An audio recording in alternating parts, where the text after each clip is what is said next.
Confidence is often the first trait people associate with leadership. We picture someone who walks into the room with a plan, speaks without hesitation, and offers clear direction. That version of confidence can be reassuring, especially in moments of uncertainty.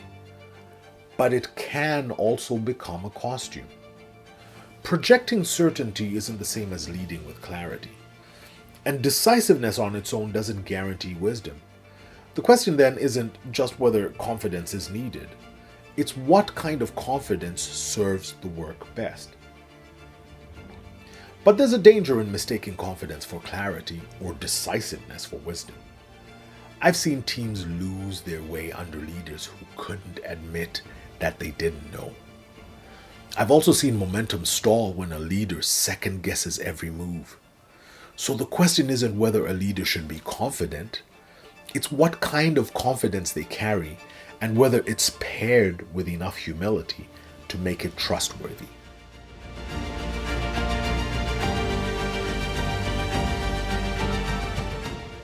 The tension between confidence and humility is one I wrestled with early in my own leadership. I'd mostly seen confidence modeled.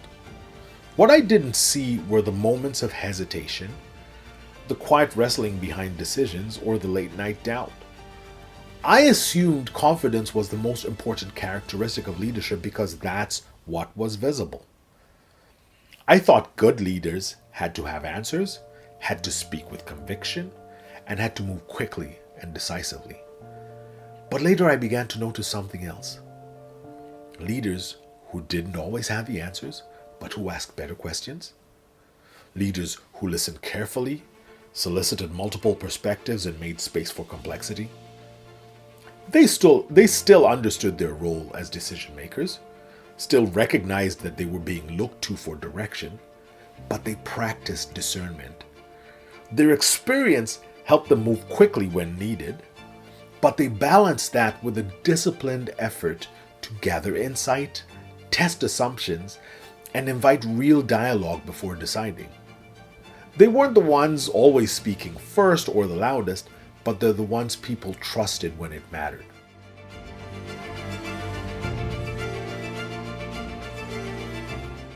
The blend of grounded conviction and open-handed curiosity is what organizational psychologists call confident humility. It's the ability to be secure in your strengths and honest about your limits.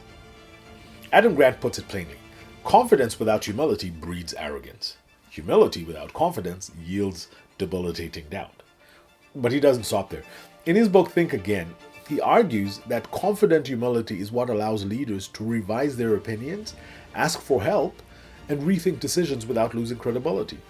It's the posture of someone secure enough to admit that they're wrong and smart enough to learn from it. The strength isn't in never wavering, it's in knowing how to keep learning. When the COVID-19 pandemic hit, the NBA, like every other organization, was thrown into disarray. Games were canceled, routines dismantled, and the uncertainty became the daily backdrop. In the middle of that chaos, NBA Commissioner Adam Silver gathered his team and said something that stuck. He said, "I don't know how we're going to get games running again, but I believe in our ability to figure it out." It wasn't a grand declaration or a false promise. Silver's words offered steady, sober leadership in the middle of chaos. But the journey that followed was anything but smooth. The NBA's decision to create a bubble environment in Orlando proved successful in preventing COVID-19 outbreaks, but it was also met with criticism. Some questioned whether it was ethical for a sports league to access medical and testing resources when communities were still short in supply. Others pointed to the mental and emotional strain placed on players, coaches, and staff, many of whom spoke openly about isolation and burnout. Even within the tightly controlled environment, protocol breaches led to quarantines and public scrutiny. Still, Silver's posture, acknowledging what he didn't know, while trusting in the league's collective ability to adapt, fostered collaboration, resilience, and a sense of shared ownership. The NBA didn't return to play without missteps, no. But it did return with intention, and that mattered.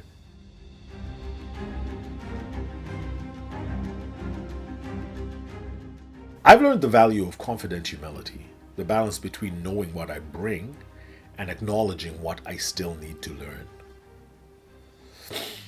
I used to fear that showing vulnerability would erode people's confidence in me, that saying, I'm not sure, would somehow signal weakness.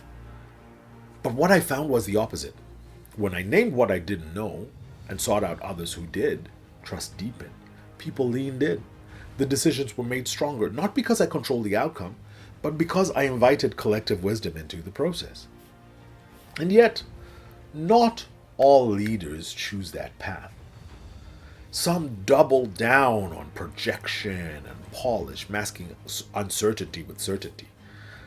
The story of Elizabeth Holmes and the collapse of Theranos is a sobering reminder of what happens when confidence isn't grounded in humility or accountability. As many of you know, Holmes convinced investors, board members, and much of the public that her company had revolutionized blood testing with just a few drops. She dressed the part, spoke in absolutes, and made bold claims with no room for doubt. But behind the scenes, the technology didn't work. Those closest to her were discouraged from raising concerns. Rather than admitting what she didn't know or couldn't yet deliver, she pushed forward with a narrative built on bravado and denial. What made it dangerous wasn't just that the product failed, it's that so many people had been led to believe it couldn't fail. The cost was enormous. Careers were damaged, trust was destroyed, patients were misled, and the company imploded. It's the shadow side of decisive leadership without humility. Decisions get made, but not wisely. Confidence gets projected, but without substance. And momentum, rather than being evidence of vision, becomes a runaway train. That's not just a leadership misstep, it's a breach of trust.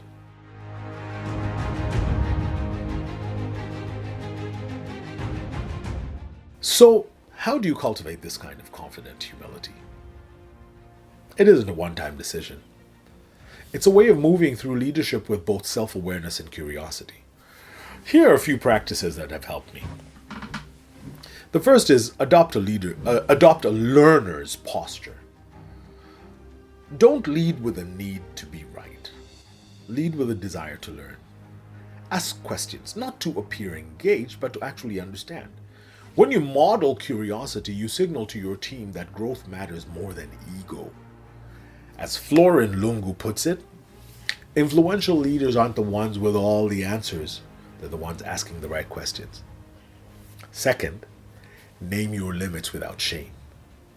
You don't need to pretend to be an expert in everything. Your team already knows you aren't.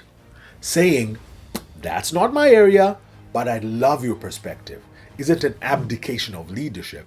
It's an expression of secure confidence. When you acknowledge a gap and either learn or delegate accordingly, you're modeling strength, not deficiency. The real risk isn't in admitting what you lack, it's in pretending you don't lack anything at all. Third, invite feedback and act on it. An open door means little if no one feels safe walking through it.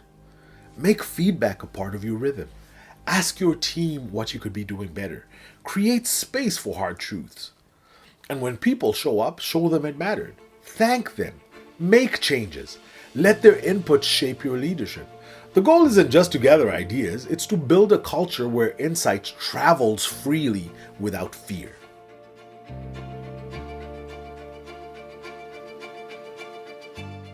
Balancing confidence and humility isn't easy.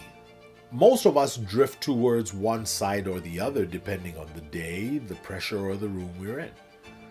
But the leaders who stay centered, the ones whose teams trust them the most, are those who hold both.